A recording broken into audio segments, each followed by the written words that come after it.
Por favor, confírmeme, doctores, que se vea la pantalla.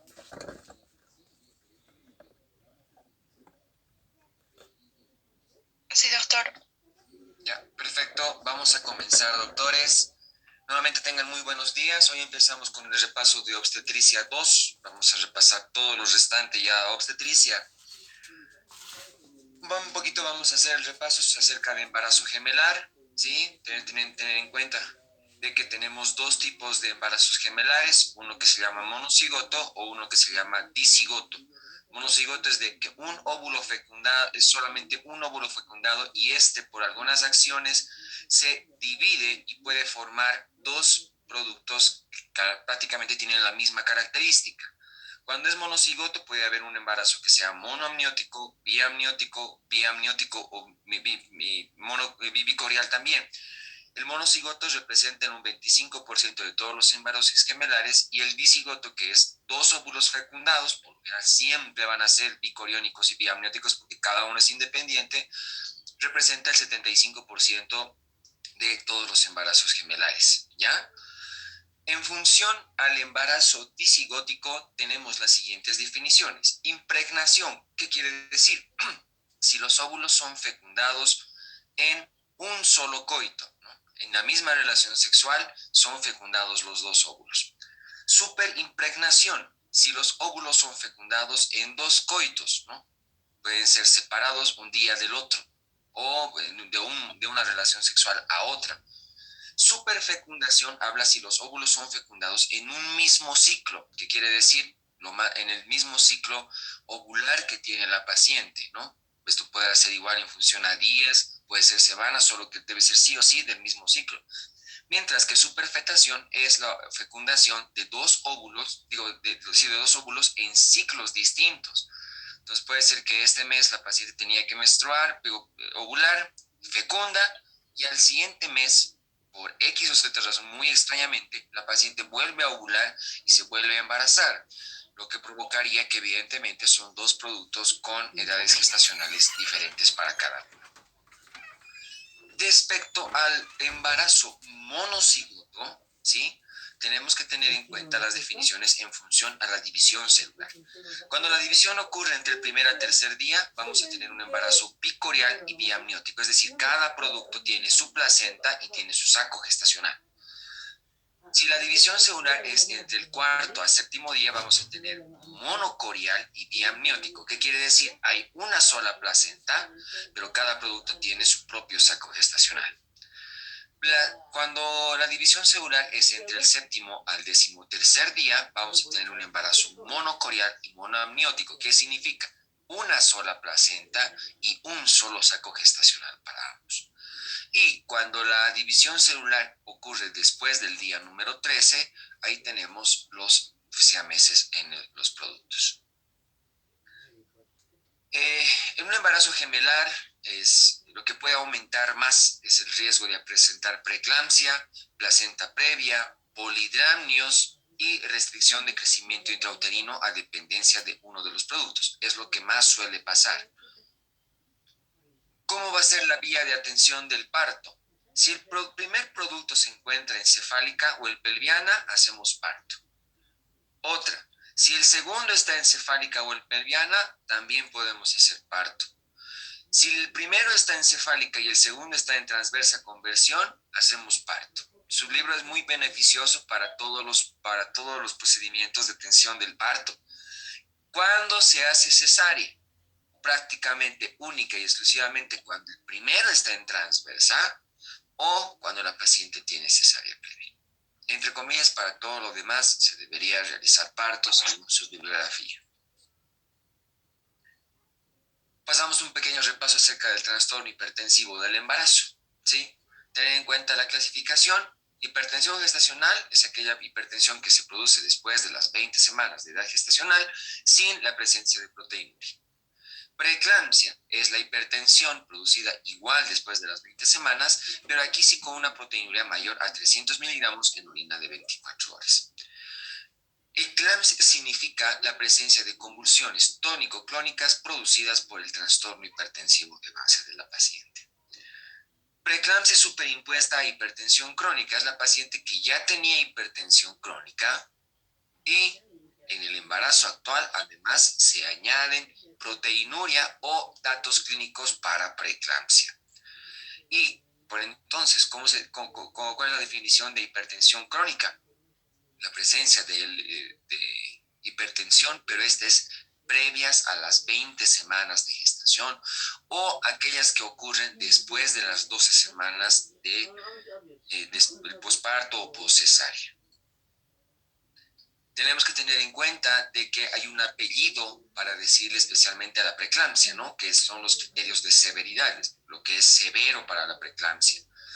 Entonces, hay unos criterios como, por ejemplo, que la presión arterial esté mayor a 160-110 milímetros de mercurio, que hay una proteinuria de 5 gramos o 3 cruces, edema pulmonar, alteraciones neurológicas y visuales. Estos son los famosos fosfenos, acufenos, tinnitus, oliguria, muy importante, trombocitopenia, alteraciones hepáticas, citar que se elevan las enzimas hepáticas, ¿no? Las transaminasas, desprendimiento prematuro de placenta no inserta y evidentemente que hay un impacto fetal, son para los criterios de severidad. En su bibliografía hay una partecita que inclusive da una clasificación como de hipertensión leve, moderada y severa, pero después no la cita en todo el libro. Este es un tema un poquito medio controversial en la bibliografía que tienen, repásenla muy bien por favor. ¿Cómo es que se produce el trastorno hipertensivo del embarazo? ¿Qué es lo que pasa como para que esto pueda ocurrir, no? Hay una alteración en la segunda migración trofoblástica, donde los vasos, en vez de convertirse en vasos de alta capacitancia, es decir, de grueso calibre, no pierden la túnica media y se convierten en vasos de alta resistencia. Por esto es que se produce un daño tisular que activa sustancias que son vasoconstrictoras como el tromboxano y la agregación plaquetaria y disminuyen sustancias vasodilatadoras como el óxido nítrico y prostaciclina. Por lo tanto, la alteración es placentaria, o por lo menos es la teoría más aceptada hasta el momento. Una vez que se realice el diagnóstico, se puedan realizar los estudios correspondientes, hay que hacer el tratamiento de un trastorno hipertensivo. Y tenemos fármacos que se pueden utilizar por vía oral y fármacos por vía parenteral. Dentro de los fármacos por vía oral tenemos el más representativo, alfametildopa, es un alfa bloqueante, de entre 500 a 2000 miligramos por día. La betalol de 200 a 1200 gramos día. El ifedipino de 10 a 40 miligramos día y el amlodipino de 5 a 20 miligramos día. Dentro de los que son a la vía parenteral, por lo general son los que son más utilizados en trastornos severos. Utilizamos el labetalol, 20 miligramos en solución a bolo, ¿no? Para luego una infusión continua que sea de 1 a 2 miligramos por mililitro. Clonidina, no tenemos nuestro medio, pero su bibliografía lo refiere y demás. Ya no está en mucho uso. 0,15 miligramos a 0,75 miligramos en una solución de 500 cc. Y la hidralacina, sí utilizamos mucho en nuestro medio, 5 miligramos EB, que se llama en bolo, máximo utilizar solamente 40 miligramos de este medicamento. ¿Cuáles son los criterios para internación? Como podemos ver, mucho se refiere en función a los datos de severidad, tanto igual en función a las complicaciones. ¿Cuándo debemos internar? Cuando hay una presión de 160 a 110 milímetros de mercurio, cuando hay la presencia de síntomas vasomotores, cuando hay una hipertensión crónica con preeclampsia sobreañadida, cuando hay una restricción de crecimiento intrauterino más oligohidramnios, enzimas hepáticas, HELP, muy importante. ¿Qué es un HELP? Es la triada clínica de hemólisis, que se diagnostica con lactato deshidrogenasa, elevación de enzimas hepáticas, transaminasas elevadas y plaquetopenia, que por lo general tiene que ser menor a 150.000. Y evidentemente datos de eclampsia. En función a las complicaciones, ¿no? Lo mismo, el HELP, desprendimiento prematuro de placenta no inserta, eclampsia, insuficiencia renal aguda, edema agudo de pulmón, falla hepática, accidente vasculocerebral. Aquí citamos muy importante al síndrome PRES, que es una leucoencefalopatía posterior reversible, ¿Por qué es leuco? De sustancia blanca. ¿Por qué es posterior? Porque le gusta abarcar lóbulos posteriores. ¿Por qué es reversible? Porque después del daño se ha visto que esta lesión puede volver a la normalidad. Restricción de crecimiento intrauterino y oligohidramnios y muerte perinatal son las complicaciones que pueden haber en un trastorno hipertensivo del embarazo. Veamos los escenarios. En una hipertensión crónica, ¿qué es lo importante? Realizar screening con Doppler de arteria uterina. Se puede realizar un diagnóstico precoz para posteriormente realizar una prevención de trastorno hipertensivo severo del embarazo, es decir, de la preeclampsia. Y esto se realiza con un Doppler de arteria uterina entre la semana 11 a 13.6. Es lo mejor para realizarlo. Y si hay factores de riesgo o si esta es positiva, como para que luego haya un trastorno hipertensivo del embarazo considerable, la administración de aspirina ha demostrado la disminución de los factores de severidad. Entonces, una hipertensión crónica, por lo general, ¿cuáles son los tratamientos farmacológicos que pueden utilizar? Alfa-metildopa, nifedipino o labetalol, y como decía, para la prevención utilizamos aspirina. En la preeclampsia tenemos que tener en cuenta de que si el trastorno es de la placenta, lo ideal es interrumpir el embarazo después de las 34 semanas, especialmente si hay datos de severidad, no porque es el tratamiento definitivo. Sin embargo, podemos realizar un tratamiento farmacológico que su bibliografía dice no vemos muy beneficioso el tratamiento farmacológico, por eso les digo revísenlo bien. Más sin embargo, si lo utilizáramos, prácticamente van a ser las mismas drogas que en hipertensión crónica, alfametildopa, nifedipina y labetalol. En función a los estudios de severidad, siempre pedir Doppler, laboratorios que sean compatibles con un perfil hepático renal o hasta inclusive se puede pedir fondo de ojo.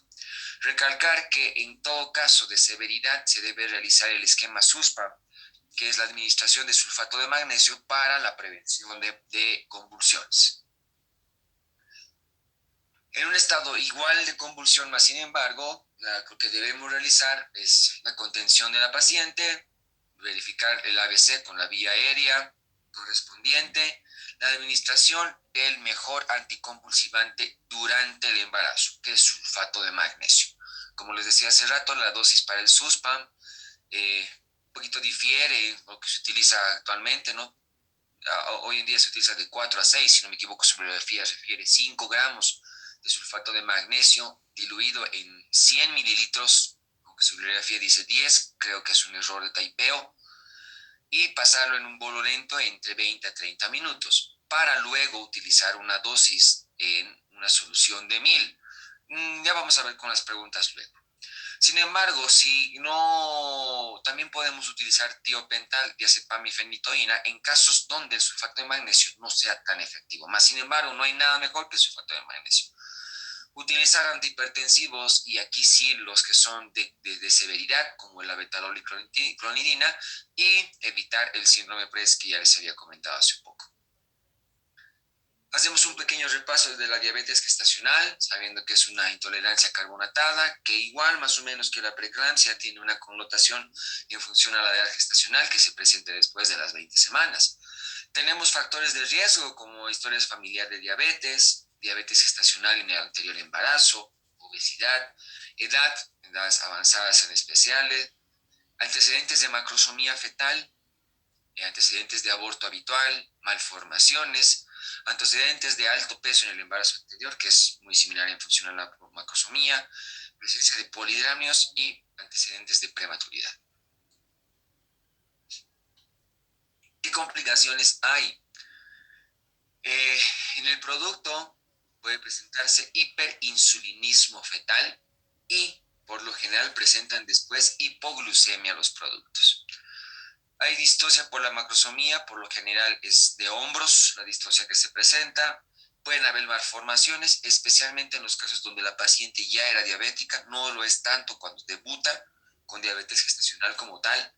Y las formaciones son de tipo cardíacas en especial, pueden presentar restricción de crecimiento intrauterino, alteraciones metabólicas y en la madre es que especialmente la paciente se quede hipertensa de por vida o que desarrolle preeclampsia. ¿Cómo realizamos el tamizaje de una diabetes gestacional? ¿No? Tenemos más o menos estos tres criterios. Ya el que más hace referencia, su bibliografía es a ¿no? Que aparentemente es de la Sociedad Americana de Diabetología, ¿ya? Donde en ayunas podemos tener cifras de 105 miligramos sobre decilitro, para la sociedad 95 y para el estudio JAPO entre 92 a 125. Y la administración de glucosa a la hora y a las 2 horas nos puede dar también valores, ¿no? Entonces a este test también se lo ha denominado de Sullivan.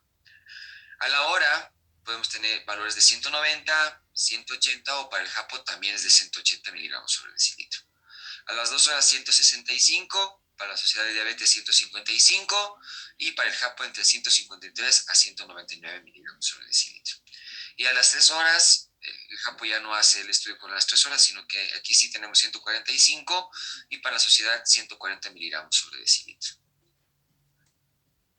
¿Cuál es el tratamiento una vez que hemos determinado que la paciente tiene diabetes gestacional? Y si el hecho además el screening con curva de tolerancia oral a la glucosa, que es lo que habíamos visto hace rato. Pues podemos utilizar metformina y glibenclamida, o sea, hipoglucemiantes orales, teniendo en cuenta de que estos atraviesan la barrera placentaria, por lo tanto va a tener efecto en el producto. Por eso es que no son de primera línea. ¿Sí? La metformina a dosis de 850 miligramos y la glibenclamida a 2.5 miligramos. Pero lo que sí podemos utilizar de manera muy segura y no traspasa la barrera placentaria es la insulina. Y por trimestres tenemos las dosis de insulina, ¿no? Primer trimestre, una dosis de 0.8 unidades internacionales. En el segundo trimestre, 1 unidad. Y en el tercer trimestre, 1.2 unidades internacionales, ¿no? ¿Cuándo es el mejor momento para interrumpir la gestación? Si fuera un embarazo de 40 semanas, interrumpimos en 40 semanas cuando hay bajo riesgo fetal, cuando está un adecuado control en la paciente, cuando hay crecimiento normal, y hay bienestar fetal y no hay antecedentes de vómito. Cuando interrumpimos entre las 37 y 39, inadecuado control, cuando hay indicaciones obstétricas de que debemos interrumpir, obviamente, macrosomía y polidramnio severo. ¿Y cuándo debemos interrumpir? Cuando es menor a las 37 semanas, siempre y cuando haya indicaciones obstétricas que justifiquen la interrupción de la gestación. Recordar de que debe ser siempre un control en el puerperio de la paciente y se debe realizar inclusive test de tolerancia a la glucosa, evitando de que la paciente se quede diabética de por vida. Hacemos un repasito de embarazo prolongado, ¿no? Tener en cuenta de que un embarazo prolongado es después de las 42 o más semanas de gestación especialmente. Tenemos parte de la definición de la FIGO, no está en su bibliografía, ¿no? Donde embarazo de término es, que se denomina en vías de prolongación entre la 41 y 42. Pero en su bibliografía dice, ¿no? 42 para arriba es postérmino. Dentro de la etiología, lo más importante puede ser la edad, más frecuente en pacientes menores a 35 años, y en función a la paridad, es más frecuente en pacientes que son nulípares. ¿Cómo se realiza el diagnóstico? En función a la fecha de última regla, en función a la ecografía o semiología, especialmente a la medición de la altura uterina. El más exacto siempre va a ser la ecografía del primer trimestre, porque el error es solo de una semana. En la ecografía del segundo trimestre podemos tener un error de más o menos una semana, ¿no? Y en la ecografía del tercer trimestre, que se llama en función a la evaluación del líquido amniótico, es lo que nos puede dar un parámetro importante para verlo. ¿Cuál va a ser la conducta? Si tenemos fecha de última menstruación conocida y maduración pulmonar, ponemos inducir el parto con prostaglandinas, ¿no? La E2 en gel. Si no tenemos análogos sintéticos como misoprostol, podemos hacer también con oxitocina o infusión. Si hay sospecha de embarazo prolongado, tenemos que hacer pruebas de maduración pulmonar y podemos realizar parto versus conducta expectante. Cuando realizamos cesárea electiva, cuando hay que se llama datos de sufrimiento fetal y de macrosomía fetal. Pasamos a ruptura prematura de membranas, que es la solución de continuidad del corión y el amnios antes del inicio del trabajo de parto. Antes, porque su bibliografía dice, o hasta 1 hora antes del inicio del trabajo de parto. Si es durante el trabajo de parto, se denomina ruptura precoz de membranas. Y si se rompen las membranas durante el periodo expulsivo del parto, se llaman ruptura tempestiva de membranas, ¿no? Entonces, ¿cuáles son los riesgos que pueden implicar una ruptura prematura de membranas? Para la mamá es en función de la infección y La segunda causa del desprendimiento prematuro de placenta no inserta es justamente la ruptura prematura de membranas. Y para el producto influyen la mortalidad perinatal en función a la prematurez, la infección o las distocias del cordón en especial. Una vez que se rompe la bolsa, sale el cordón y se puede producir distocias, como ser prosidencia y prolapso de cordón umbilical. Dentro de los mecanismos de los cuales por qué se presenta una ruptura de la bolsa está la alteración de las membranas, que hay en lugares donde se haya debilitado el corión y el amnios. El más importante es la deformación a nivel del orificio cervical interno. El hecho de que haya un espacio en este lugar hace de que este lugar sea el más débil y por lo tanto el más proclive a que se pueda romper la bolsa en este lugar. O que se haya formado un saco entre los dos espacios del corión y el amnios y se rompe este lugar, ¿ya? Entonces son más o menos los mecanismos.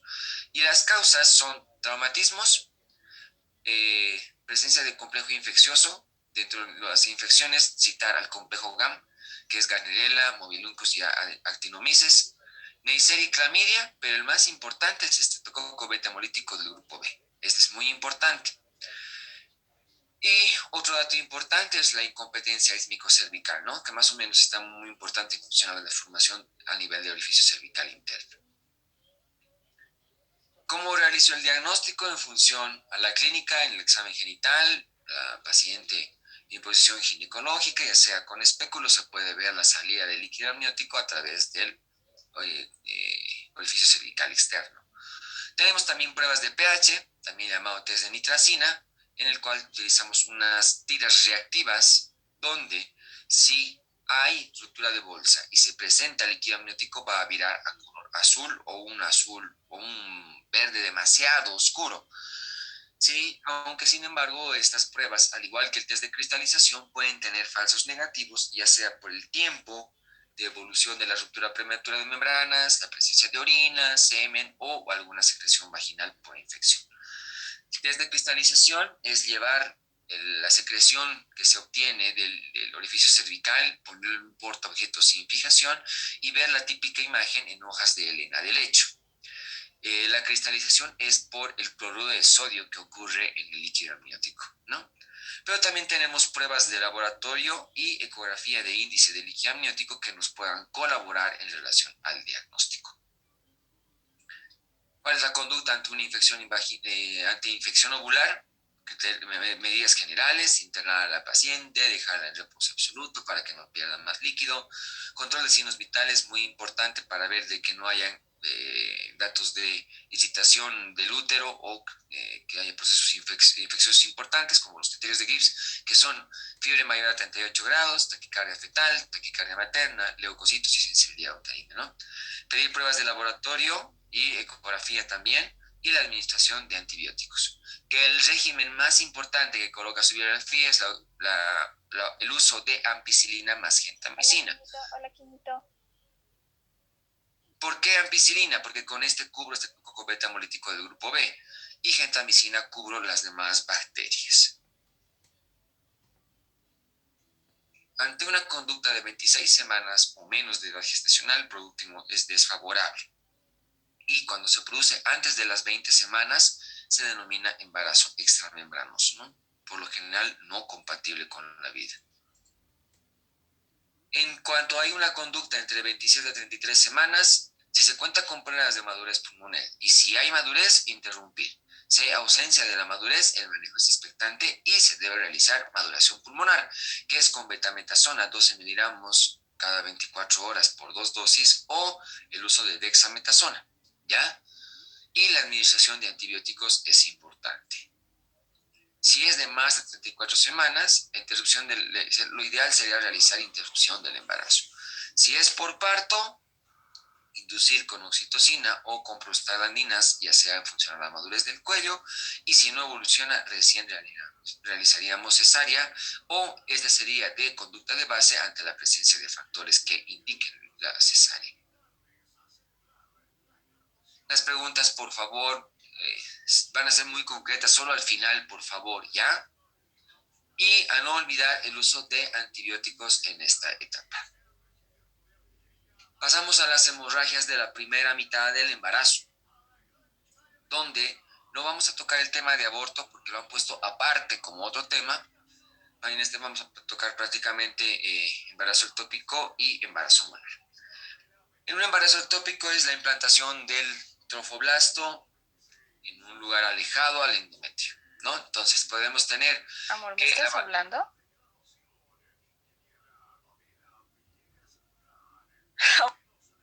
Doctora Paola, por favor, su micrófono le voy a pedir que no lo active ya.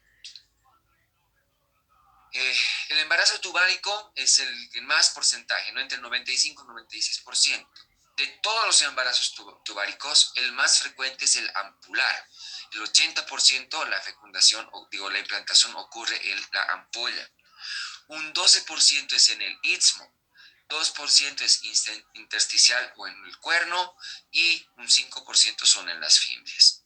El ovárico es en un 0.2%, en el cuello del útero es un 0.2%, en la cicatriz anterior no es un 1%, no es más o menos la frecuencia de implantación del embarazo ectópico.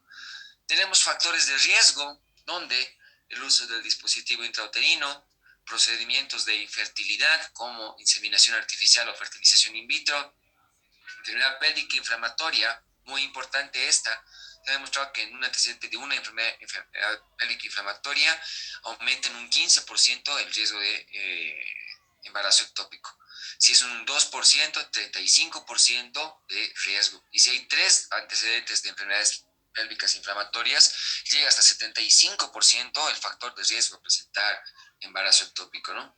Cirugías cirugías de trompa previas y endometriosis pueden ser otras de los factores de riesgo. ¿Cómo se presenta la presentación clínica? ¿No? El síntoma cardinal va a ser dolor, la presencia de hemorragia. ¿Ya? El dolor abdominal es súbito, si hay especialmente datos de que sea complicado el embarazo ectópico, van a haber datos de irritación peritoneal similares a una apendicitis, pero de origen de trompa o ovarios, ya sea el órgano comprometido, ¿no? Va a haber mareo y síncope, en los casos donde hay hemorragia intraabdominal. Pueden haberse alteraciones de otros órganos, como por ejemplo urgencia defecatoria, síntomas gestacionales, náuseas, vómitos. La expulsión de tejido muy raras veces ocurre, ¿no? Y dentro de los signos tenemos la hipersensibilidad anexial. Podemos realizar dos maniobras, una se llama de Proust y Chandelier, consiste en la retropulsión del cuello del útero y la movilización del cuello del útero respectivamente para producir irritación peritoneal, ¿no? Dentro de la hipersensibilidad abdominal, los mismos datos, por ejemplo, que una peritonitis se puede realizar, signo de Bloomberg, signo de Lanz, la presencia de una tumoración anexial a la palpación, crecimiento uterino no de acorde a la edad gestacional, cambios ortostáticos, esto es igual si la paciente ya con hemorragia importante, y la presencia de fiebre. ¿Cómo realizamos el diagnóstico de un embarazo ectópico? ¿No? Podemos pedir hemograma para ver que no hayan datos de anemia, pero lo importante es la beta-HCG, ¿no? Y existe lo que se llama la duplicación en tiempo. Si tenemos menor a 1200 unidades internacionales, la duplicación de tiempo tiene que ser en 2 días. Si ya tenemos un valor entre 1200 a 1600 unidades internacionales de beta-HCG, la duplicación de tiempo tiene que ser en 3 días. Y si hay más de 6000 unidades internacionales, la duplicación tiene que ser en 4 días, ¿no? En función a esto podemos hacer el tamizaje correspondiente. También podemos utilizar progesterona célica, no es tanto como gol estándar. 25 nanogramos de progesterona es lo normal y 5 nanogramos es no viable. Esto quiere decir que no hay embarazo, ¿no? Entonces la presencia de 25 normal es que hay un embarazo. Podemos pedir CA125, alfa-fetoproteína, SPI, que es una proteína del embarazo, y el otro método muy utilizado es la ecografía, donde tenemos 4 tipos de modalidades. Modalidad A es la presencia de saco gestacional con latido cardíaco, que veamos en trompa esto. Modalidad B, que veamos saco gestacional sin la presencia de latido cardíaco. Modalidad C, que veamos saco gestacional sin la presencia de embrión. Y en la modalidad D, una masa tubovárica ya con la presencia de hemoperitoneo. Tenemos dos tratamientos. Uno es el tratamiento médico, que se puede realizar con metotrexate, ¿sí? Donde las indicaciones para esto es que la paciente esté estable, que el tamaño no sea correspondiente a un embarazo viable, que no esté roto, es decir, que no haya hemorragia, y una beta-HCG que se llama que esté elevada post-tratamiento, ¿sí? ¿Cuándo voy a decir no voy a realizar un tratamiento médico? Cuando es un embarazo normal, obviamente. Cuando hay datos de anemia, enfermedad pulmonar, síndrome ulceroso péptico, enfermedad hepatorenal, lactancia o una beta-HCG mayor a 5 unidades internacionales. Obviamente también que la paciente no esté estable, que haya hemorragia y el tamaño sea importante. Recomendaciones importantes, siempre es importante pedir grupo sanguíneo y factor, poner a la paciente una vía, es posible de que si hay hemorragia eh, intraabdominal hasta la paciente puede entrar en choque hipovolémico, ¿no? Ver los efectos adversos del medicamento es molestoso especialmente para la vía gastrointestinal y valorar ciertas situaciones especiales. Tener en cuenta de que este medicamento, como es un antagonista del ácido fólico, se realiza rescates con leucovorina, ¿no? Este es el medicamento ideal. La administración de metrotexate es de esta manera. Tenemos esquema monodosis, donde el día 1 administramos metrotexate, pedimos laboratorios y dosaje de beta-HCG. Al segundo día administramos dosaje de beta-HCG. Al día 7, beta-HCG y laboratorios. Y cada semana pedimos beta-HCG hasta que se negativice. Mientras que podemos tener la multidosis, donde aquí ya sí participa la leucovorina. Día 1, administramos metrotexate, laboratorios y dosaje de beta-HCG. Día 2, rescate de leucovorina. Día 3, administramos metrotexate. Día 4, leucovorina más dosaje de beta-HCG. Quinto día, metrotexate más dosaje de beta-HCG. Sexto día, leucovorina más dosaje de beta-HCG. Séptimo día, metrotexate de beta-HCG. Octavo día, leucovorina de beta-HCG y laboratorios. Y semanalmente igual pido beta-HCG hasta que se negativice. Tenemos a la enfermedad trofoblástica gestacional, que es una desarrollo normal del tejido trofoblástico, ¿sí? Donde tenemos los más representativos a la mole datiforme completa, que es la fecundación de un espermatozoide con carga normal en un óvulo sin ADN materno. Y al haber duplicación del ADN del espermatozoide vamos a tener que se llama cromosomas solamente paternos, 46XX. No se va a formar producto, se va a formar una alteración de la placenta, por lo tanto van a ver un útero con múltiples vesículas, ¿no? Estas son las famosas vesículas. Por lo tanto, la paciente va a presentar una hemorragia con presencia de vesículas que pueden ser como unos ramos de uva. Hay un aumento excesivo del crecimiento uterino porque las vesículas se multiplican muy rápido. La presencia de quistes decaluteínicos es un dato muy importante para la mora datiforme. Y que se llama, hay presencia de datos de hipertiroidismo, por lo tanto la paciente va a presentar hipertensión, ¿no? Puede presentar exotalmos, edemas, y además la hiperemesis es bien marcada en este tipo de pacientes.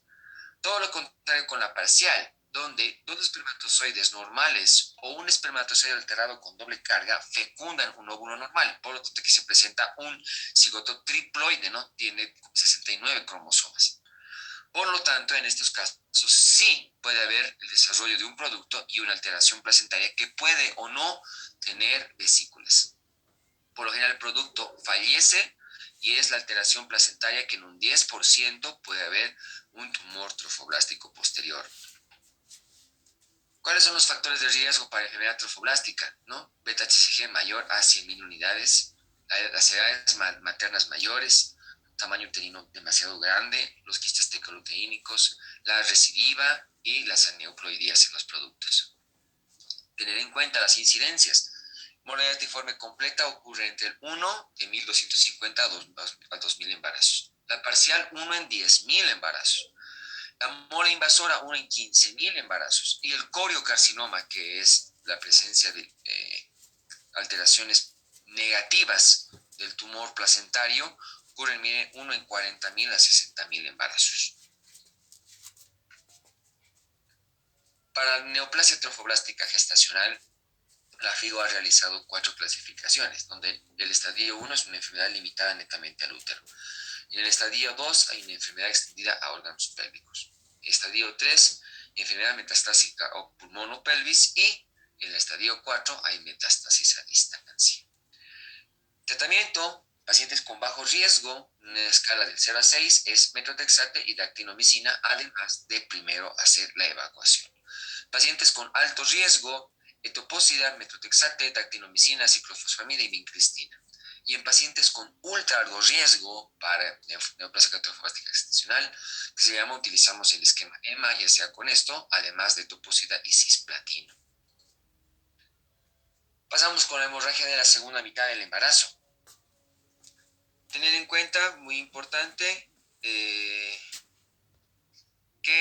se llama, hay las clasificaciones en función a la placenta previa, es una implantación de la placenta que se llama en el segmento inferior, ¿no?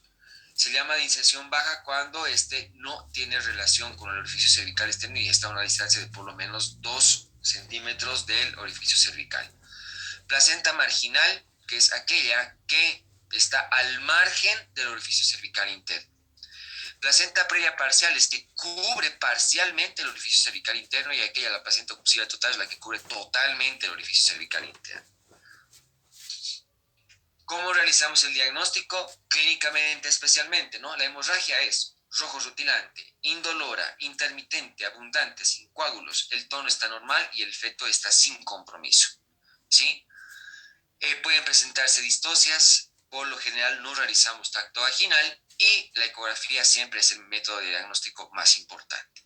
Recordar de que hay una migración placentaria que puede ser más o menos hasta la semana 34 del embarazo, que esto es por el crecimiento del segmento inferior que puede hacer que migre la placenta.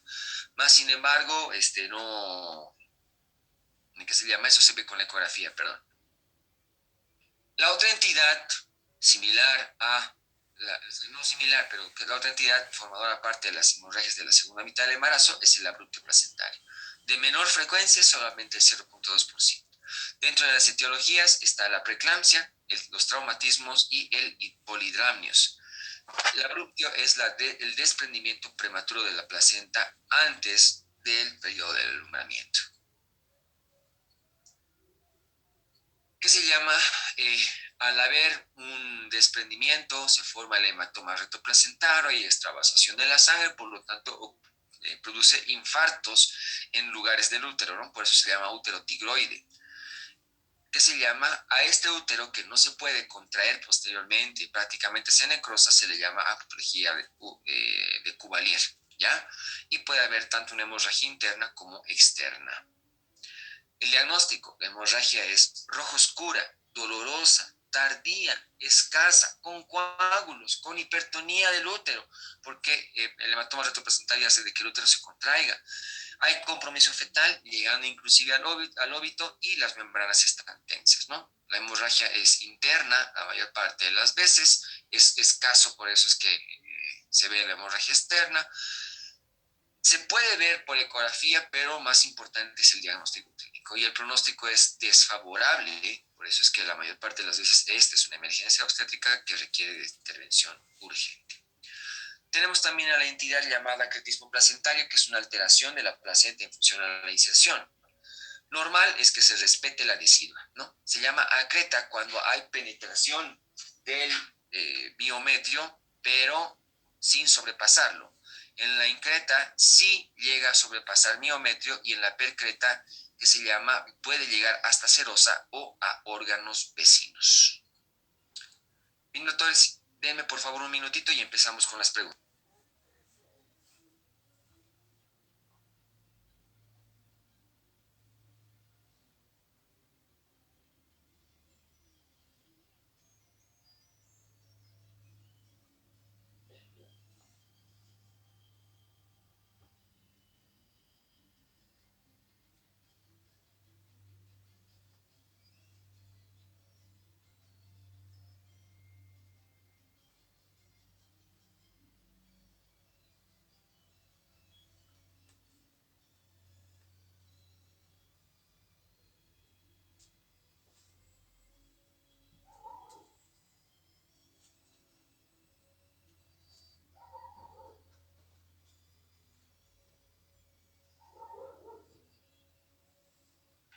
Bien, doctores,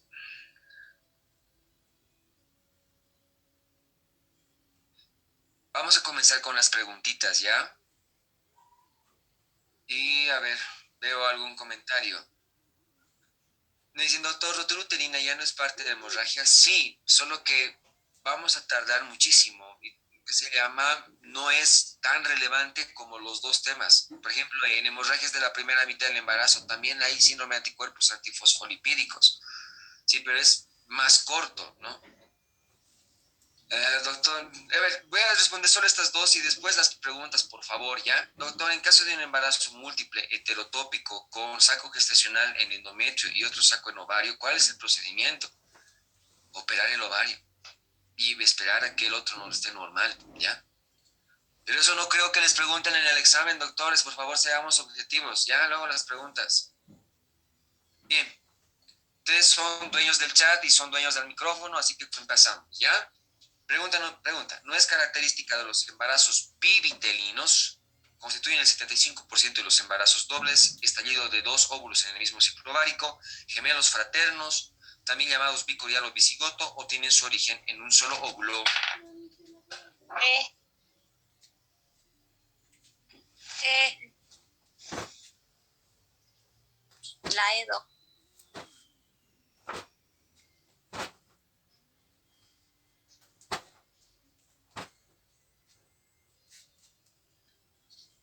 Embarazo bivitelino, ¿no? Son gemelos desiguales o fraternos, por eso se llaman desiguales. O sea, fraternos quiere decir que sean desiguales, no son idénticos por si acaso. Constituye el 75% de los embarazos dobles. Su origen se debe al estallido de dos óvulos en el ciclo ovárico. Entonces aquí evidentemente la respuesta es que no es de un solo óvulo.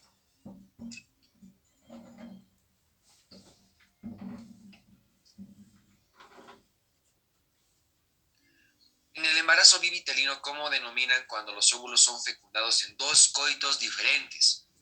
Impregnación, superimpregnación, superfecundación, superfetación o superovulación. B. B. B.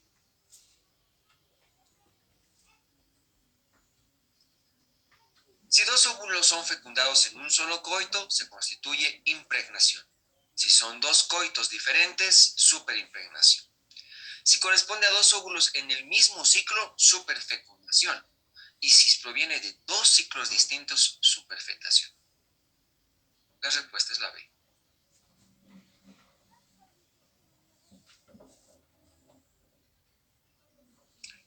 Durante la superimpregnación, ¿cómo denomina cuando los óvulos provienen de diferentes ciclos? Impregnación, superimpregnación, superfecundación, superfectación o superovulación. C. D. D. La D.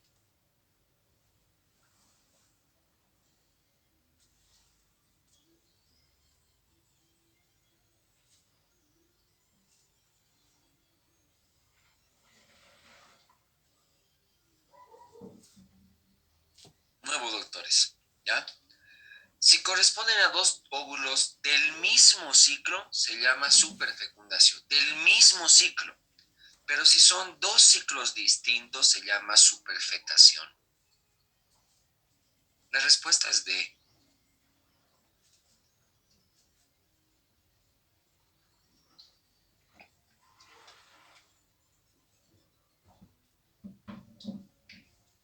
¿Entre qué días se realiza la división para dar un embarazo gemelar univitelino con una placenta, es decir, monocorial, monoamiótico? Antes del día 7, 7 a 13, 13 a 6, mayor al 13 o entre el 15 al 20. B. La B, doctor. B. B.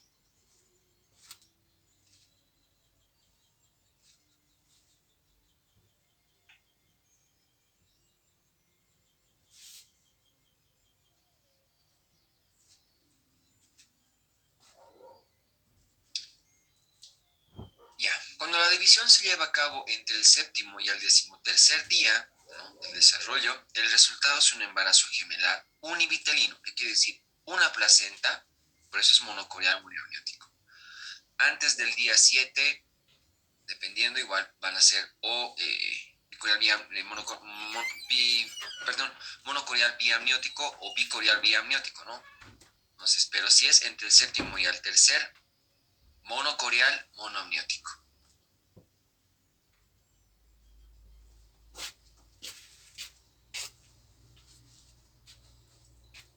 En el embarazo gemelar univitelino, ¿después de qué día de la división dará como resultado los siameses u otra tipo? 7, 13, 15, 20, 21. B. La B, doctor.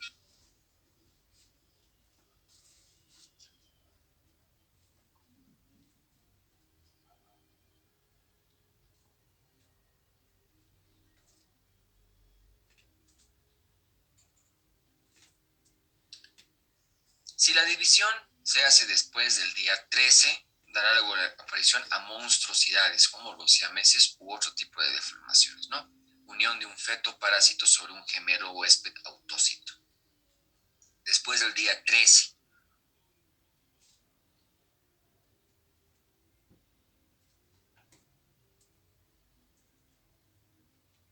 Son las patologías más frecuentes asociadas a un embarazo gemelar, excepto amenaza de parto prematuro, preeclampsia, restricción de crecimiento uterino, diabetes o todas son correctas. Todas.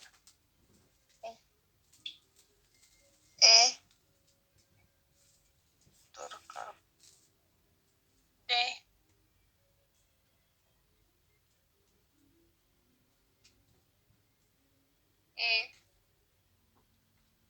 La E, doctor.